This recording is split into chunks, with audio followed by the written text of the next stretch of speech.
Hello friends, मैं आकांक्षा चौहान स्वागत करती हूँ आपका हमारे यूट्यूब चैनल उद्देश्य मंत्रा में।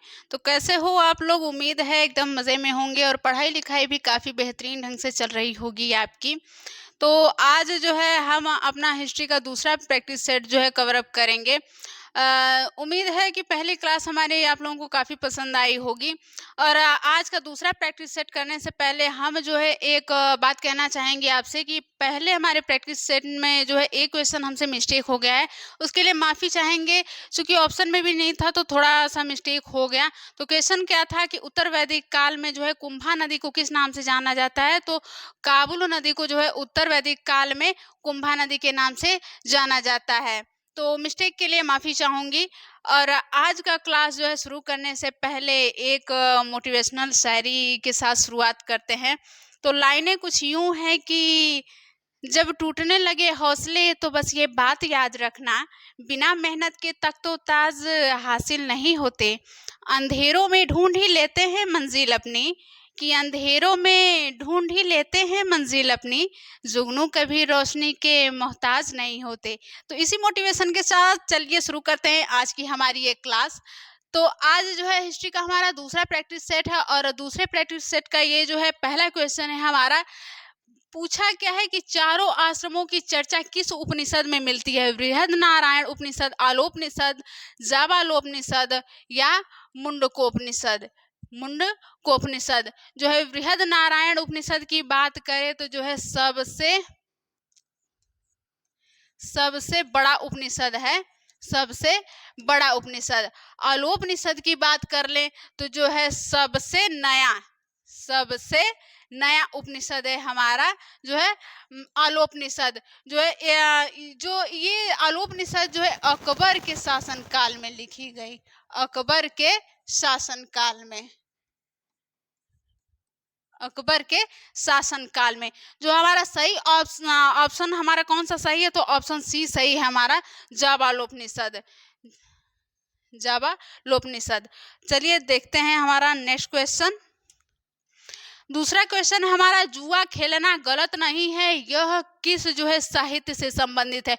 विष्णु स्मृति, मनुस्मृति, नारद स्मृति या याज्ञवल्क्य स्मृति या याज्ञवल्क्य स्मृति? तो याज्ञवल्क्य स्मृति जो है हमारा डी ऑप्शन सही है, याज्ञवल्क्य स्मृति। विष्णु स्मृति और नारद स्मृति की हम बात कर ले तो जो है इसमें है हमें गुप्त वंश की चर्चा मिलती है, गुप्त वंश की चर्चा। और मनु स्मृति की बात कर ले तो सबसे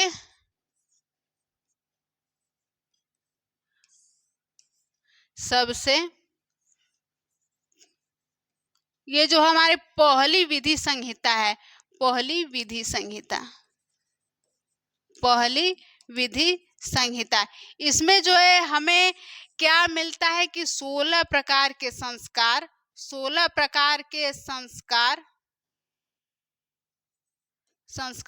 और 8 प्रकार की शादियों का वर्णन हमें मिलता है, 8 प्रकार की शादियों का वर्णन हमें मिलता है। देखते हैं अगला क्वेश्चन। तो तीसरा क्वेश्चन है हमारा, स्मृति साहित्य के ऋण कितने प्रकार के होते थे? इस स्मृति साहित्य में ऋण कितने प्रकार के होते थे? ऑप्शन है हमारे 4, 5, 3 या 2। तो जो है हमारा सी ऑप्शन सही है, 3। कितने प्रकार के? वो 3 प्रकार कौन कौन से हैं? तो पहला है ऋषि ऋण, ऋषि ऋण, दूसरा है पितृ ऋण,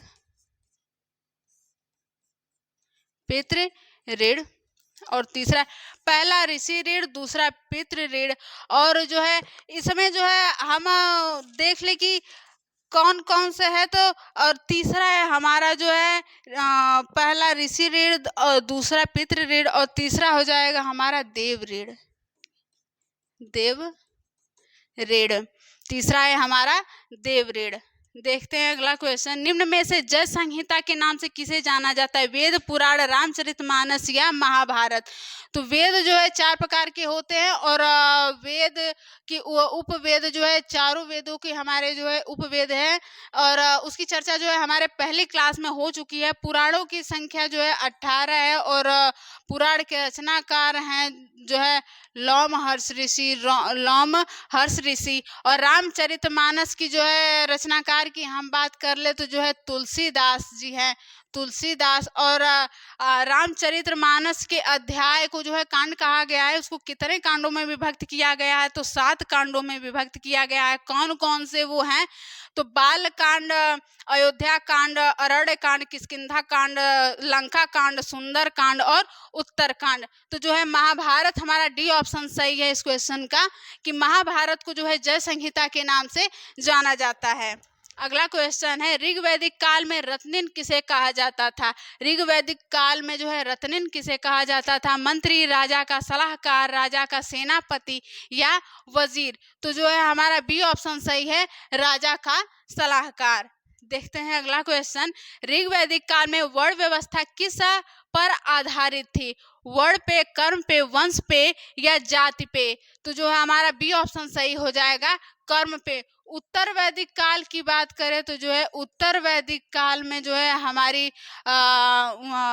वर्ण व्यवस्था किस पर आधारित थी? तो वंश और जाति पर आधारित थी। अगला क्वेश्चन है हमारा, उत्तर वैदिक काल में रत्निन की संख्या कितनी थी? 12 थी, 15 थी, 17 थी या 22 थी? तो 17 थी, सी ऑप्शन हमारा सही हो जाएगा। अगला क्वेश्चन देखते हैं, नियोग प्रथा का संबंध किससे है? वैदिक काल से, ऋग्वैदिक काल से, उत्तर वैदिक काल से या ए व बी दोनों? तो हमारा जो है सी ऑप्शन सही हो जाएगा, उत्तर वैदिक काल से। नियोग प्रथा का हम अर्थ समझ ले कि नियोग प्रथा थी क्या? तो उत्तर वैदिक काल में जिस स्त्री के जो है पति की मृत्यु हो जाती थी तो उसका विवाह जो है उसके पति के भाई से जो है कर दी जाती थी, वही जो है नियोग प्रथा जो कि उत्तर वैदिक काल में जो है प्रचलन था उसका। अगला क्वेश्चन है हमारा, अर्थव्यवस्था की तेजी से बढ़ोतरी निम्न में से किस काल में देखी गई है? उत्तर वैदिक काल में, नव पाषाण काल में, ऋग्वैदिक काल में या मध्य पाषाण काल में? तो सही ऑप्शन हमारा ए सही हो जाएगा, उत्तर वैदिक काल में। अगला क्वेश्चन जो है 10 नंबर का क्वेश्चन है हमारा, उत्तर वैदिक काल की विदुषी महिला जो है कौन थी? गार्गी व मैत्री, गार्गी व मैत्री, कात्यायनी, केवल ए या ए व बी दोनों? तो हमारा जो है डी ऑप्शन सही हो जाएगा, ए व बी दोनों। गार्गी, मैत्री व कात्यायनी तीनों जो है हमारी उत्तर वैदिक काल की विदुषी महिलाएं थी। अगला क्वेश्चन देखते हैं, विश्व की पहली शहरी सभ्यता कौन थी? सिंधु घाटी की सभ्यता, रोम की सभ्यता, मेसोपोटामिया की सभ्यता या मिस्र की सभ्यता? मेसोपोटामिया की सभ्यता की हम बात कर ले तो सबसे पुरानी सभ्यता थी, सबसे पुरानी सभ्यता। तो हमारा सही ऑप्शन जो है ऑप्शन ए सही है, सिंधु घाटी की सभ्यता। सिंधु घाटी की सभ्यता विश्व की पहली जो है शहरी सभ्यता थी। इसके टाइम पीरियड की हम बात कर लें तो 3300 से जो है 1300 बीसी, 3300 से 1300 बीसी। और जो है परिपक्व रूप से यह सभ्यता कब से कब तक चली? तो 23 या 2400 बीसी से जो है 1900 बीसी, 23 या 2400 से 1900 जो है 1900 बीसी। इसकी राजधानी की हम बात कर ले तो सिंधु घाटी की सभ्यता, सिंधु सभ्यता जो है जुड़वा राजधानी वाली सभ्यता कही जाती है। तो इसकी 2 राजधानियां थी, जो है पहला हड़प्पा, हड़प्पा और दूसरा मोहनजोदड़ो, मोहनजोदड़ो। और जो है सिंधु घाटी की सभ्यता की हम भाषा की बात कर ले कि सिंधु घाटी सभ्यता में किस भाषा का प्रचलन था? तो जो है द्रविड़ भाषा का, Dravida, proto Dravidian, proto Dravidian. और लिपि की हम बात कर ले कि सिंधु घाटी सभ्यता की लिपि कौन सी थी? तो जो है सिंधु लिपि थी। क्या? सिंधु लिपि, सिंधु लिपि। क्लियर है? बढ़ते हैं जो है नेक्स्ट क्वेश्चन पे। अगला क्वेश्चन हमारा, सिंधु सभ्यता के खोजकर्ता निम्न में से कौन है? जॉन मार्शल, दयाराम साहनी, राखल दास बैनर्जी या इनमें से कोई नहीं? अगला क्वेश्चन, सिंधु सभ्यता निम्न में से किससे संबंधित है? प्रागैतिहासिक काल, आदि ऐतिहासिक काल, ऐतिहासिक काल या पूरा पाषाण काल?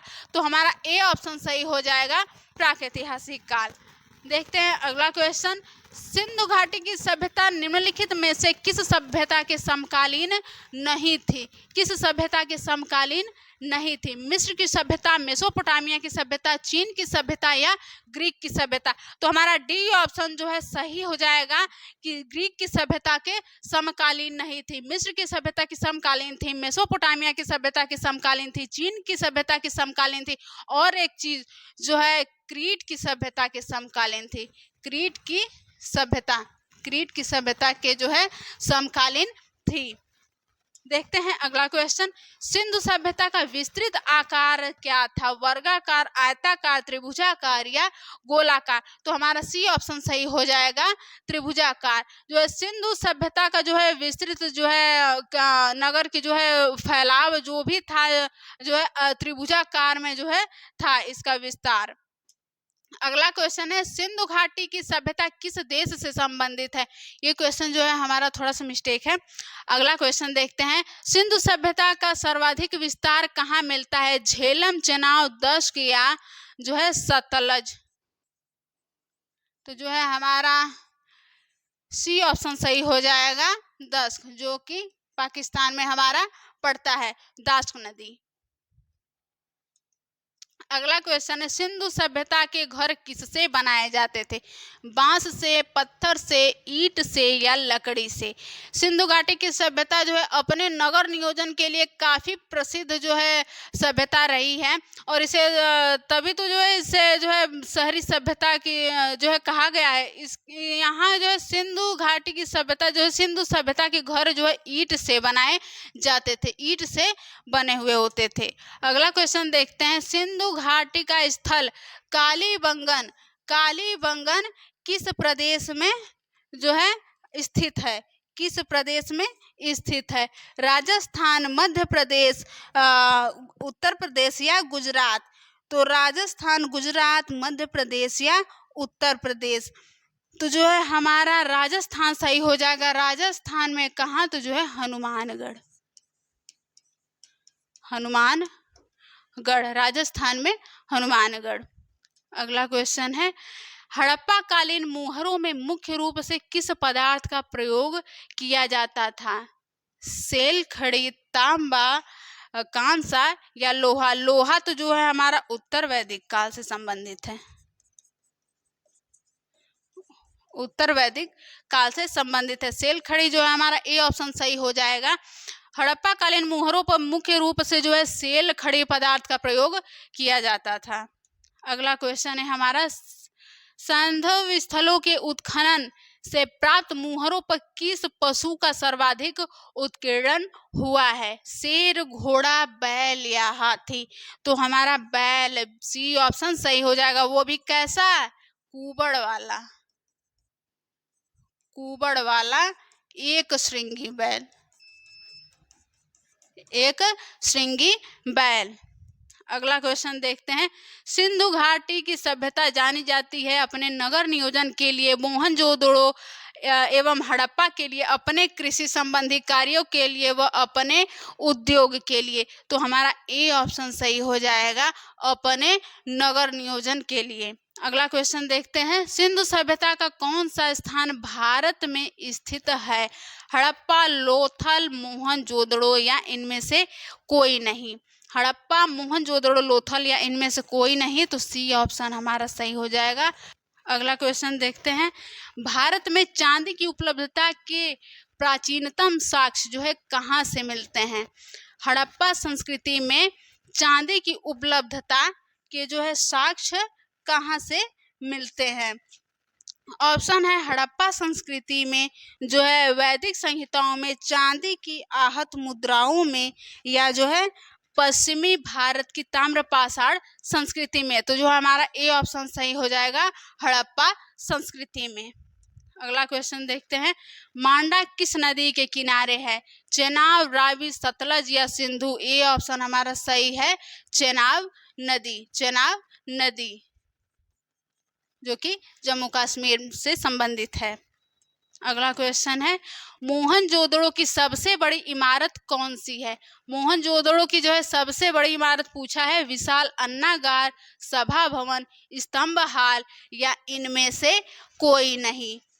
तो हमारा ए ऑप्शन सही हो जाएगा, विशाल अन्नागार। लंबाई की हम बात करें तो जो है 75.72 किलोमीटर, और जो है चौड़ाई की बात कर लें तो 22.8 किलोमीटर। अगला क्वेश्चन है हमारा, निम्नलिखित में से कौन सा सिंधु स्थल समुद्र तट पर स्थित है? सूरकोटदा, बालाकोट, लोथल या कोट दीजी? यहाँ जो है नहीं रहेगा, तो जो है नहीं हमारा कोट दीजी है, कोट दीजी।